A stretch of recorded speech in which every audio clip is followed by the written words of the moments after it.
got a problem. There are aspects of my personality that I can't control.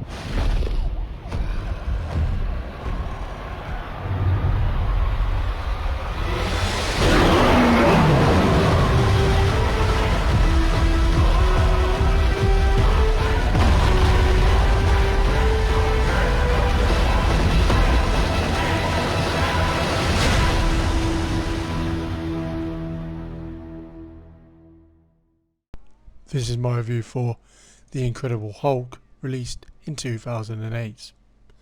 It's interesting for me, in that both Iron Man and the Hulk are comic book heroes I really didn't know much about. I knew more about the Hulk.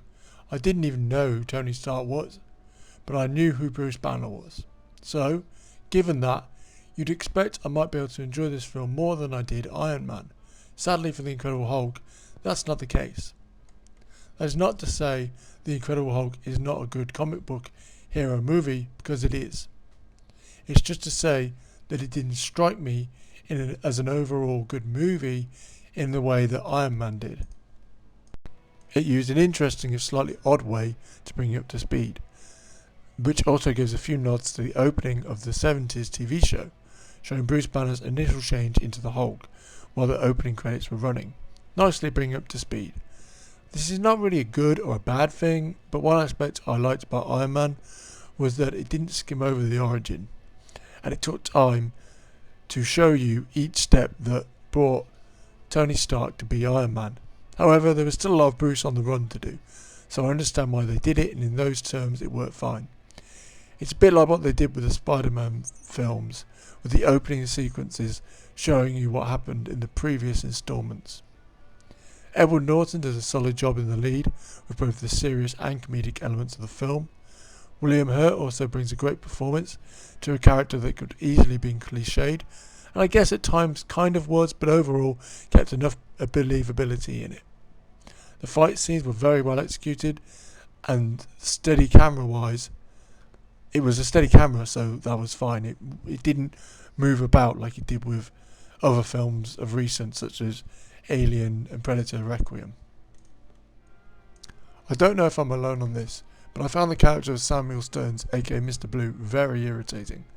I mean, he wasn't on the screen much, but he seemed a mix of Egon Spengler from Ghostbusters by the way of Ray Romano, and I felt this character was too obviously there for comedic value, and also a rather obvious plot progressing device. To be honest, some of the negative points I feel towards this film are going to be rather flimsy, in that I can't really put my finger on it. I just felt it didn't flow as well as, say, Iron Man or Batman Begins. Maybe it's just, to me, a bit more effort to really get into it because of that. I think also because, unlike, say, Batman is a character that can be easily relatable because he is a man in a costume, because he just takes that, he's still the same person, because the Hulk is a creature, if you will, that loses the majority of its human attributes and becomes a wrecking machine. I feel this makes it less relatable and overall, at least for me, an enjoyable character. All in all, this is a solid superhero movie. They are really stepping up the bar as of late. I'm loving these Avenger references and self-references to other media depictions of the character, such as Edward Norton saying no to the purple shorts, a reference to a colour Hulk is often depicted wearing in other adaptations.